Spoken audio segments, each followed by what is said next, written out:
Hi everyone, welcome back to Edubles learning. ഇന്നത്തെ വീഡിയോയിൽ നമ്മൾ ഡിസ്കസ് ചെയ്യാൻ പോകുന്നത് കഴിഞ്ഞ വീഡിയോയിൽ നമ്മൾ ഡിസ്കസ് ചെയ്ത സോഷ്യൽ സയൻസിൻ്റെ ബാക്കിയുള്ള ചോദ്യങ്ങളായിരുന്നു. കഴിഞ്ഞ വീഡിയോയിൽ നമ്മളൊരു 10 ചോദ്യം ഡിസ്കസ് ചെയ്തു. ഈ വീഡിയോയിലും നമ്മളൊരു 10 ചോദ്യങ്ങൾ ഡിസ്കസ് ചെയ്യുകയാണ്. ഇനി വരും പാർട്ടുകളിൽ അടുത്ത ചോദ്യങ്ങൾ നമുക്ക് ഡിസ്കസ് ചെയ്യാം. അപ്പോൾ അധികം വൈകാതെ തന്നെ നമുക്ക് വീഡിയോയിലേക്ക് കടക്കാം. ഓക്കെ, നമുക്ക് അടുത്ത ഒരു ചോദ്യമായിട്ട് വരുന്നത്, ഇന്ത്യയിൽ ഏത് വർഷമാണ് ദേശീയ ഭക്ഷ്യസുരക്ഷാ നിയമം പാസ്സാക്കിയത് എന്നാണ് അടുത്തൊരു ചോദ്യം വരുന്നത്. NFSA national food security act പാസ്സാക്കിയത് ഏത് വർഷമാണെന്ന് പറയാൻ വളരെ സിമ്പിളായിട്ടുള്ള ആൻസറാണ്. 2013 അതിൻ്റെ റൈറ്റ് ആൻസർ. അതിനെക്കുറിച്ച് പറയുമ്പം നമുക്കറിയാം, നാഷണൽ ഫുഡ് സെക്യൂരിറ്റി ആക്ട് 2013 പാസ്സായത്. 67% ജനങ്ങൾക്ക് കുറഞ്ഞ വിലയിൽ ഭക്ഷ്യധാന്യം നൽകുക എന്നതാണ് ഈ ഒരു ആക്ട് കൊണ്ടുള്ള ലക്ഷ്യം വെക്കുന്നത്. നഗര ജനസംഖ്യയിലെ 50%-നും ജനസംഖ്യയിലെ 70%-നും ഇതിൻ്റെ ഗുണം ലഭിക്കുന്നു എന്നാണ് ഇതിൻ്റെ റിപ്പോർട്ടുകൾ വരുന്നത്. ഇതാണ് NFSA കുറിച്ച് വരുന്ന ഒരു ബേസിക് ആയിട്ടുള്ള ഐഡിയ. ഓക്കെ, നമുക്ക് അടുത്ത ചോദ്യത്തിലേക്ക് കടക്കാം. കുട്ടികളുടെ വൈകാരിക വികസനവുമായി ബന്ധപ്പെട്ട ചാർട്ട് തയ്യാറാക്കിയത് ആരാണ് എന്നാണ് അടുത്തൊരു ചോദ്യം വരുന്നത്. അതിൻ്റെ ഓപ്ഷനായിട്ട് വന്നത് കാതറിൻ ബ്രിഡ്ജസ് വന്നിട്ടുണ്ട്, ഡാനിയൽ ഗോൾമാൻ വന്നിട്ടുണ്ട്, ഫാമിൽ വന്നിട്ടുണ്ട്, ഗാർഡനർ വന്നിട്ടുണ്ട്. ഇവർ ഓരോരുത്തരും ഓരോന്നുമായിട്ട് ബന്ധപ്പെട്ട ആളുകളാണ്. അപ്പോൾ ഇതിൻ്റെ റൈറ്റ് ആൻസർ വരുന്നത് കാതറിൻ ബ്രിഡ്ജസ് ആണ്. നമുക്ക് നോക്കാം ഇവർ ഓരോരുത്തരും ഏതുമായിട്ട് ബന്ധപ്പെട്ടവരാണെന്ന് നമുക്ക് നോക്കാം. ഓക്കെ, കാതറിൻ ബ്രിഡ്ജസ് ആണ് ഇതിൻ്റെ മാനസിക വികാസ ഘട്ടങ്ങളെക്കുറിച്ച് വന്നിരിക്കുന്നത്. എന്നാൽ ഡാനിയൽ ഗോൾമാൻ വരുന്നത് ഇമോഷണൽ ഇൻ്റലിജൻസ് തിയറിയാണ്. ഡാനിയൽ ഗോൾമാൻ്റെ ഒരു ഏരിയ വരുന്നത് emotional intelligence theory, EI theory രൂപപ്പെടുത്തിയ വ്യക്തിയാണ് അദ്ദേഹം. ഫ്ലേവലിലേക്ക് വരുമ്പം അദ്ദേഹം ഒരു കോഗ്നിറ്റീവ് ഡെവലപ്മെൻറ്റ് ഗവേഷകനാണ്. ഗാർഡനറെ വരുമ്പോൾ മൾട്ടിപ്പിൾ ഇൻ്റലിജൻസ് തിയറി. ഓക്കെ, ഈ 3 വ്യക്തികളുടെയും ഈ തിയറികളും കാര്യങ്ങളും മനസ്സിലാക്കി വെച്ചാൽ ഇനി അടുത്ത എക്സാമിന് ഇവരെക്കുറിച്ചും ചോദ്യം വന്നാൽ നമുക്ക് എന്ത് ചെയ്യാം, വളരെ സിമ്പിളായിട്ട് ആൻസർ ചെയ്യാനാവുന്നതാണ്. ഓക്കെ, ഇനി നമുക്ക് നോക്കാം. ഒരു ടൈം ലൈനിലെ പ്രധാന ഘടകങ്ങളാണ് കാർട്ടൂണുകൾ, ചിത്രങ്ങൾ, കാർട്ടൂണുകൾ, സംഭവങ്ങൾ, വർഷങ്ങൾ, സംഭവങ്ങൾ, പോസ്റ്ററുകൾ, വർഷങ്ങൾ. നമുക്കറിയാം, നമുക്കൊരു ക്രോണോളജിക്കൽ ഓർഡറോ അല്ലെങ്കിൽ ഒരു ഹിസ്റ്റോറിക് എന്തെങ്കിലും പ്രോഗ്രാമിൻ്റെ ഒക്കെ ഒരു ടൈം ലൈൻ നമുക്ക് തന്നാൽ അതിൽ നമുക്ക് ഏറ്റവും ഇമ്പോർട്ടൻ്റ് ആയിട്ട് വേണ്ടത് ഇയേഴ്സ് തന്നെയാണ്. ഒന്ന് ഇയേഴ്സും ഇവൻറ്റ്സും തന്നെയാണ്. അപ്പോൾ അതിൽ കൊടുത്തിട്ടുണ്ട് ഇയേഴ്സ് ആൻഡ് ഇവൻറ്റ്സ്, വർഷങ്ങൾ, സംഭവങ്ങൾ. അതാണ് റൈറ്റ് ആൻസർ. അതിലൊന്നും കൂടുതൽ ചിന്തിക്കാനില്ല. നമ്മുടെ ഒരു ബേസിക് കോമൺ സെൻസ് ഉപയോഗിച്ചാൽ തന്നെ അതിൻ്റെ ആൻസർ നമുക്ക് കണ്ടെത്താനാവുന്നതാണ്. ഓക്കെ, നമുക്ക് അടുത്തൊരു ചോദ്യം. ഇതൊക്കെ വളരെ സിമ്പിളായിട്ടുള്ള ചോദ്യങ്ങളാണ്. ഇതുപോലെ വളരെ സിമ്പിളായ ചോദ്യങ്ങളാവട്ടെ നിങ്ങൾക്ക് ഈ എക്സാമിന് വരുന്നതെന്ന് ആശംസിക്കുകയാണ്. ഓക്കെ, നമുക്ക് എല്ലാവർക്കും കേട്ടിട്ട് പാസ്സാവാൻ നമ്മുടെ ദൈവം അനുഗ്രഹിക്കട്ടെ എന്ന് ഇതിൻ്റെ ഇടയിൽ പ്രാർത്ഥിക്കുകയാണ്. ഓക്കെ, മ്യൂസിയം സന്ദർശനം ഏത് പഠന പ്രവർത്തനമാണ്? നമ്മൾ പഠനത്തിനിടയിൽ ഒരു മ്യൂസിയം സന്ദർശിക്കാൻ പോകുന്നത് എന്തിനാണ്? നമുക്കിതൊക്കെ എവിക്ഷൻ തിയറിയിലൂടെ ഒഴിവാക്കാൻ. സെമിനാർ ആണോ? സെമിനാർ അല്ല. ഫീൽഡ് ട്രിപ്പ് ആണോ? അതെ, അതൊരു ട്രിപ്പാണ്. അപ്പോൾ അതിൻ്റെ ആൻസർ എന്താണ്? Field trip. പരീക്ഷണമല്ല, സംവാദമല്ല.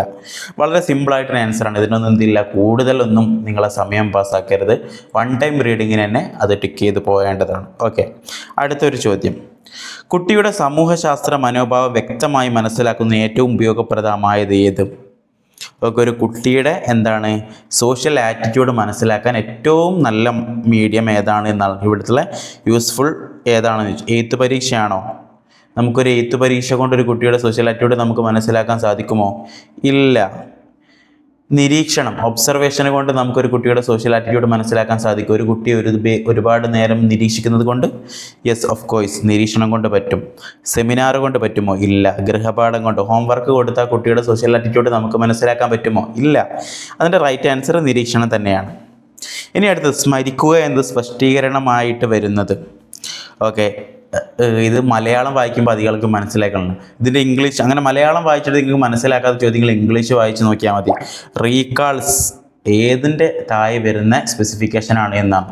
നമുക്ക് റീകാൾസ് എന്ന് കേൾക്കുമ്പോൾ നമുക്ക് മനസ്സിലാക്കാം അത് ബ്ലൂംസ് ടാക്സോണമിയിൽ എന്തായിട്ടുണ്ടെങ്കിൽ നോളജ് ലെവൽ അളക്കുന്നതിൻ്റെ ഒരു കാര്യമായിട്ട് അത് പറയുന്നുണ്ട്. അപ്പോൾ ബേസിക്കലി അതിൻ്റെ റൈറ്റ് ആൻസർ നോളജാണ് വരുന്നത്. അപ്പോൾ ആ ഒരു കാര്യങ്ങളൊക്കെ പഠിച്ചു വെച്ചവർക്ക് വളരെ സിമ്പിളായിട്ട് ആൻസർ ചെയ്യാൻ പറ്റും. അടുത്തത്, ഏറ്റവും പഴക്കം ചെന്ന സാമൂഹ്യ ശാസ്ത്ര ശാഖയാണ്. സോഷ്യൽ സയൻസിലെ ഏറ്റവും ഓൾഡസ്റ്റ് ബ്രാഞ്ച് ഏതാണ്? നമുക്കതിൽ സിമ്പിളായിട്ട് ഇക്കണോമിക്സ്, സോഷ്യോളജി, ഹിസ്റ്ററി, ആന്ത്രപ്പോളജി, ഇതിൽ ഏറ്റവും അവസാനത്തെ ഏതാണെന്ന് ചോദിച്ചാൽ വളരെ സിമ്പിളാണ് ആൻസർ. ഹിസ്റ്ററിയാണ്. ഹിസ്റ്ററി കഴിഞ്ഞിട്ടേ ബാക്കിയുള്ളതൊക്കെ വന്നത്. എക്കണോമിക്സ് അടുത്ത കാലത്ത് വന്നതാണ്. സോഷ്യോളജിയും ആന്ത്രപ്പോളജിയും ഒക്കെ. ആന്ത്രപ്പോളജി ഏറ്റവും അവസാന കാലത്ത് വന്നതാണ്. നരവംശാസ്ത്രമൊക്കെ ഇതൊക്കെ പിന്നീട്. അപ്പം ഏറ്റവും ബേസിക് ആദ്യമായിട്ട് വന്നത് എന്താണ്? ഹിസ്റ്ററി തന്നെയാണ്. ഓക്കെ, ഇനി അടുത്ത ചോദ്യങ്ങളിലേക്ക് പോകുമ്പോൾ ചുവടെ നൽകിയിരിക്കുന്നതിൽ ഏത് മാർഗങ്ങളാണ് പ്രത്യേക പരിഗണന അർഹിക്കുന്ന കുട്ടികളുടെ വിദ്യാഭ്യാസത്തിന് ഉപയോഗിക്കാവുന്നത്? എന്താണ് സ്പെഷ്യൽ എഡ്യൂക്കേഷൻ സ്റ്റുഡൻസിന് വേണ്ട ഏതൊക്കെ മാർഗങ്ങളാണ്? ഇത് നമുക്ക് ഇങ്ങനെ ഒരുപാട് ക്വസ്റ്റ്യൻസുകൾ വരുന്നതൊക്കെ നമുക്ക് എവിക്ഷൻ തിയറിയിലേക്ക് നമുക്ക് ഓപ്ഷനുകൾ പഠിച്ചുകൊണ്ട് നമുക്ക് അതിൻ്റെ ആൻസറിങ് നടത്താം. ഈ ഓപ്ഷനുകളൊക്കെ നിങ്ങളൊന്ന് നോക്കിയേ. എയിലും 1, ഇതിൽ എല്ലാ ഓപ്ഷനിലും ഉള്ളത് ഏതാണ് ഒന്ന് നോക്കി നോക്കാം. എയിൽ 1 വരുന്നുണ്ട്, ബിയിലും 1 വരുന്നുണ്ട്, സിയിലും 1 വരുന്നുണ്ട്, ഡിയിലും 1 വരുന്നുണ്ട്. അപ്പോൾ നമുക്ക് മനസ്സിലായി വ്യക്തിത്വ ബോധനം എന്തായാലും എന്താണ് സ്പെഷ്യൽ എഡ്യൂക്കേഷൻ എന്തായാലും, അതായത് ഇൻഡിവിജ്വൽ ഇൻസ്ട്രക്ഷൻ സ്പെഷ്യൽ കെയർ എഡ്യൂക്കേഷനുള്ള സ്റ്റുഡൻസിന് എന്തായാലും കൊടുക്കണം. അതെന്തായാലും ഉണ്ട്, നമുക്ക് മനസ്സിലായി. ഇനി എന്താണ് ICT വിവര സാങ്കേതിക വിദ്യ, അത് ഡിഫറൻഷിയേറ്റ് ആവുന്നുണ്ടോ? ഒന്നാമത്തെ ഓപ്ഷനിലില്ല, രണ്ടാമത്തേലില്ല, 3ലും 4ലും ആണ്. അപ്പോൾ നമുക്കൊന്ന് നോക്കാം. എന്ത് ICT അതായത് ഇൻഫർമേഷൻ ICT അത് എന്താണ് ഒരു സ്പെഷ്യൽ എഡ്യൂക്കേഷൻ കുട്ടിക്ക് കൊടുക്കണോ കൊടുക്കേണ്ടതുള്ളത് നമ്മളൊന്ന് ആലോചിച്ച് നോക്കുകയാണെങ്കിൽ ICT എന്താക്കേണ്ടി വരും? നിർബന്ധമായും കൊടുക്കേണ്ടി വരും അല്ലേ? സ്പെഷ്യൽ എഡ്യൂക്കേഷൻ ഇതിൽ വരുന്ന കുട്ടികൾക്ക് കൊടുക്കണം. അപ്പം എന്തായാലും ഈ രണ്ടാമത്തേതും അതിൽ വരുന്നതാണ്. അപ്പം 1ഉം 2ഉം ഉള്ളത് ഏതാണെന്ന് നോക്കിയാൽ മതി. 1, 2 ഉള്ളത് 2 ഓപ്ഷൻസാണ് വരുന്നത്. ഇനി മൂന്നാമത്തേത് ബഹു ഇന്ദ്രിയ സമീപനം അല്ലേ? മൾട്ടിസെന്നറി അപ്രോച്ച് വേണോ വേണ്ടയോ? നിങ്ങൾ ആലോചിച്ച് നോക്കൂ. ഒരു സ്പെഷ്യൽ കെയർ വേണ്ടുള്ള കുട്ടിക്ക് വേണോ? അത് വേണം എന്നുള്ളതാണ്. അപ്പം ഇത് 3 എന്തായാലും നിർബന്ധമാണ്. അപ്പം എന്താണ് ഇത് 3ഉം കൊടുക്കുന്ന ഒരു ഓപ്ഷൻ വരുന്നത് ആകെ എന്തേ ഉള്ളൂ? ഡി ഓപ്ഷനേ ഉള്ളൂ.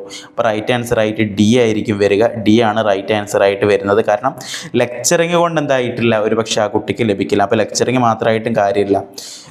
നമുക്ക് നോക്കാം. 4ഉം കൊടുത്ത ഓപ്ഷനും ഇവിടെ ഇല്ല, ഏതെങ്കിലും 3 കൊടുത്തത് മാത്രമേ ഉള്ളൂ. അപ്പോൾ എന്ത് ചെയ്യാം? നമുക്ക് റൈറ്റ് ആൻസർ ആയിട്ട് ഡി എ തന്നെ ഉറപ്പിക്കാം. ഓക്കെ, ഇനി അടുത്ത ചോദ്യം. ഗ്ലോബ് ഏത് തരം പഠന ഉപകരണമാണ് അല്ലേ? ഗ്ലോബ് നമുക്കറിയാം. ഗ്ലോബിനെ കൊണ്ടുള്ള ഒരു ബേസിക് ആയിട്ടുള്ള ഉപയോഗം തന്നെ നമുക്ക് എന്ത് ചെയ്യണം?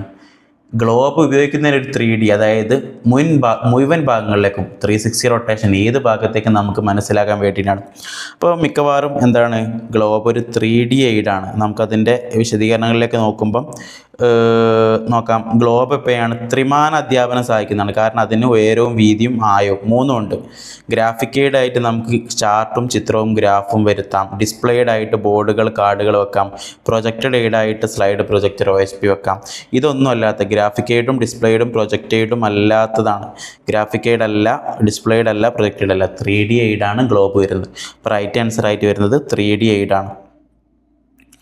ഓക്കെ, ഇത്രയും ചോദ്യങ്ങളാണ്.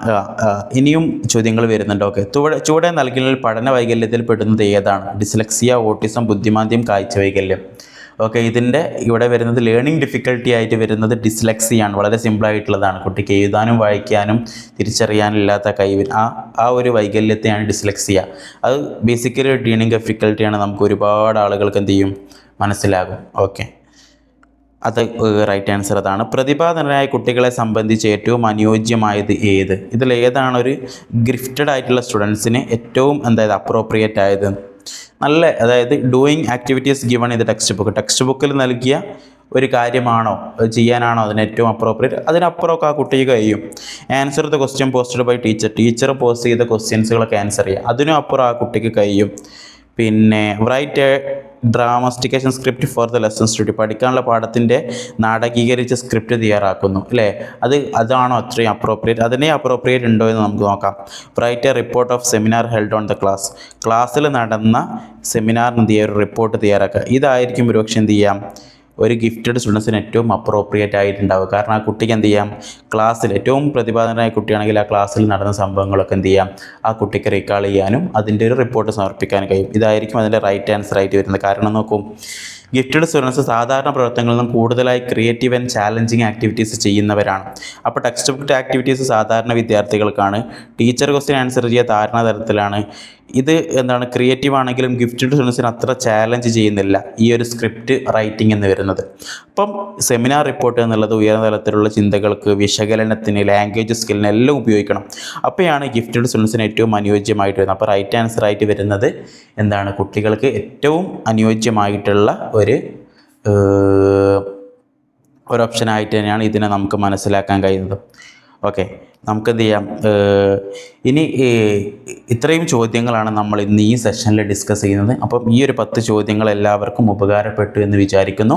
നമുക്കെന്ത് ചെയ്യാം, മറ്റൊരു വീഡിയോ ആയിട്ട് വീണ്ടും കാണാം. ഓക്കെ, കേട്ടറ്റ് എക്സാമിന് പ്രിപ്പയർ ചെയ്യുന്ന എല്ലാവർക്കും, സോഷ്യൽ സയൻസിന് പ്രിപ്പയർ ചെയ്യുന്ന എല്ലാവർക്കും ഈ ഒരു വീഡിയോ ഉപകാരപ്പെടട്ടെ എന്ന് ആശംസിക്കുകയാണ്. ഇനിയും വീഡിയോകൾക്ക് വേണ്ടിയിട്ട് ഞങ്ങളുടെ ചാനൽ സബ്സ്ക്രൈബ് ചെയ്യാനും ബെല്ലൈക്കൺ അമർത്താനും മറക്കരുത്. കൂടുതൽ കേട്ടറ്റ് അപ്ഡേറ്റുകൾ ഈ ചാനൽ വരുന്നവരായിരിക്കും. നിങ്ങളോ നിങ്ങളുടെ സുഹൃത്ത് വലയത്തിൽ ആരെങ്കിലും കേട്ടറ്റിന് പ്രിപ്പയർ ചെയ്യുന്നുണ്ടെങ്കിൽ അവർക്ക് ഈ ചാനലിൻ്റെ ലിങ്കോ ഞങ്ങളുടെ ചാനലിൽ കൊടുത്തിരിക്കുന്ന പ്ലേലിസ്റ്റിൻ്റെ ലിങ്കോ നിങ്ങൾ അയച്ചു കൊടുക്കുക. അവർക്ക് ഒരുപക്ഷെ എക്സാമിൻ്റെ അടുത്ത് ഈ വീഡിയോ വളരെ ഉപകാരപ്രദമായിരിക്കും.